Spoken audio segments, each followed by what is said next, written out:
Get Up, brought to you by Discover. It pays to discover.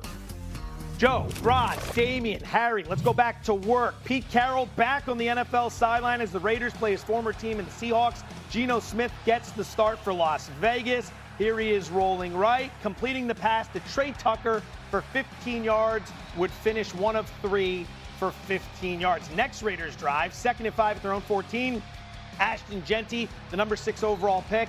Boom, stuff. Carroll doesn't like it. Later in the drive, Raiders 1st and 10 from their own 27. Genty into a wall of defenders. Nothing there as well.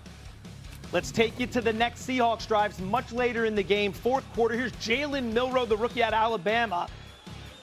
Carries it to the right side. Look at the speed here. 27-yard gain down the sidelines.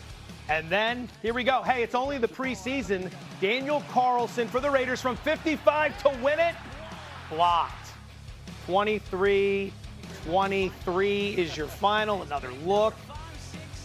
Pete Carroll just beside himself, wondering, why did I come back for this? We're going to lose in the preseason. Unacceptable. Jokes aside, Graz, D-Wood, Harry, I mean, you guys played the game. How would you feel right there? What's the situation? Well, first of all, I'm glad there's no overtime in the preseason, okay? Like, yes, that's a great thing. But you got to understand, like Pete Carroll.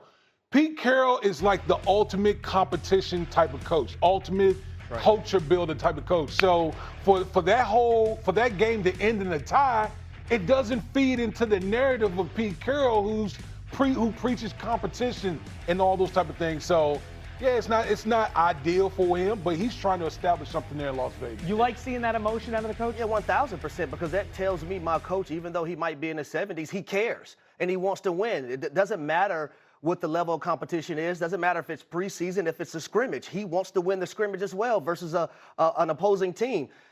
He breeds competition. When he was in Seattle, he did it. When he was in New England, he did it. He did it at USC at the collegiate level. That's the MO of Pete Carroll. So, yes, when you see him discuss it, it's because he wants to win at all times. Mm-hmm. I love a winner. I don't know how many people love losers, but I love a guy that's disgusted about not being able to win any type of competition. Garage, jump in here. Pete Carroll's return to the sideline. What did you think about his the look on the face at the end of the game? Yeah, I mean, these guys are absolutely correct. I mean, like this is a last place team in a division with 3 that made the playoffs last year. They have to establish a winning culture in Las Vegas. And, yeah, this is an opportunity to do it. Yeah, it's preseason. It doesn't count. But we're still out there trying our best. And if we don't win, then that's a disappointment to us. That is the correct tone for him to set. I'm not at all surprised, having talked to Pete Carroll over the years. I mean, this is what he's all about. He doesn't feel his team, anytime it's on the field, should ever be giving away a single inch. So not surprised at all. Did we get a glimpse into the future, Graz, with Jalen Milroe there in the second half? Very interesting, because Jalen Milroe, obviously a project player that people thought very highly of coming into the draft. The Seahawks signed Sam Darnold. He is going to be their starting quarterback this year. But the Seahawks do not guarantee money in veteran contracts beyond year 1. The Seahawks' commitment to Sam Darnold is exactly 1 year long if you really look at the contract. So could he be their answer in the future? Yes. But if not, could Jalen Milroe be a guy that advances? They would like to see that. They would like to find that out this season, this preseason. And obviously, there's a lot to like about Jalen Milroe. Seahawks keeping all their options open for the future, even as they prepare for this season with Darnold as the starter. So I love Clint Kubiak, number 1, utilizing the athleticism of Jalen Milroe, getting him out on the edge and sprint outs, but also doing that zone read and allow him to run down the sideline for an explosive play. The only critique I would have for him, when you're in a 2-minute situation and you're trying to win a football game, it's 3rd and 10, don't take that sack. But you also don't want to put the football in harm's way. You try everything in your capacity to try to buy more time, throw the football downfield, find someone to pick up the first down so your team can go down and kick the game with a field goal and not give that opportunity to the Las Vegas Raiders. All right, speaking of rookie quarterbacks, I'm not sure if anyone's heard of this guy. It's the preseason. The story probably doesn't matter all that much. Oh, wait, no, it matters more than anything else. Shedeur Sanders gets the start tonight for the Cleveland Browns due to a bevy of injuries at the position. This is going to be as watched as any game Cleveland's had in quite some time, and it doesn't even matter in terms of counting in the standings. D. Wood, what happens here if Shedeur actually goes and balls out? Hey, he plants a seed. I talked about it yesterday on this very show, planting a seed with Kevin Stefanski. We have to remember, we got to throw out the pre-draft process.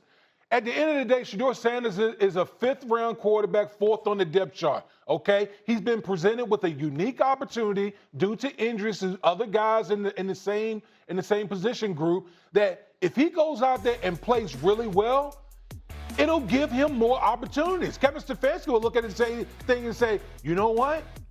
We need to add more to his play. That's right. Maybe we give him some reps with the first team, or just elevate him a little bit.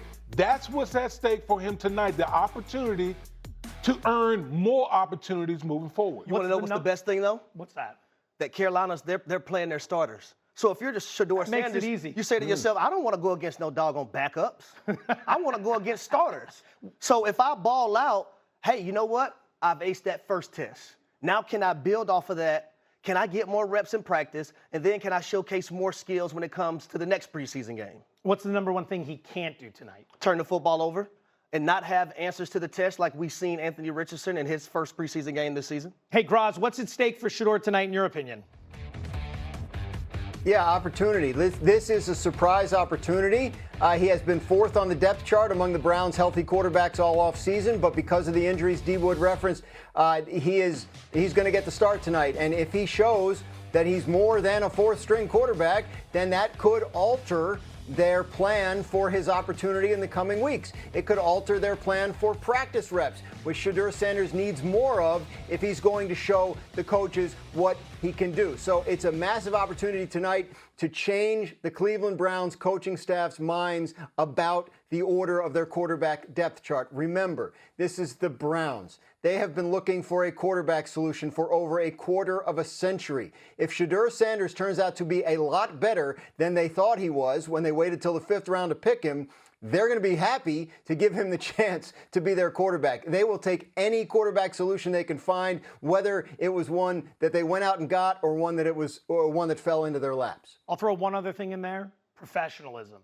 A lot of questions with how he handled the pre-draft process. A lot of questions with the speeding violations that happened. If you're going to be the face of the franchise, if you're going to be the CEO of the franchise, you got to be a guy who can show that you can handle it tonight. If it doesn't go well, how do you handle the adversity? Well, number one, you say the right things in the post-game presser, but you figure out what you need to be better at, and you move forward in doing so.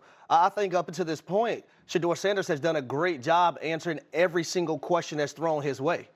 And also not putting the extra attention on himself, but also on his teammates. Given the history of the Browns, I'd have to imagine it's all going to work out. Coming up, Micah Parsons wants a trade. Jerry Jones not budging. Dak sounding off. Everything calm and composed in Dallas. We have the very latest on the Lone Star standoff next.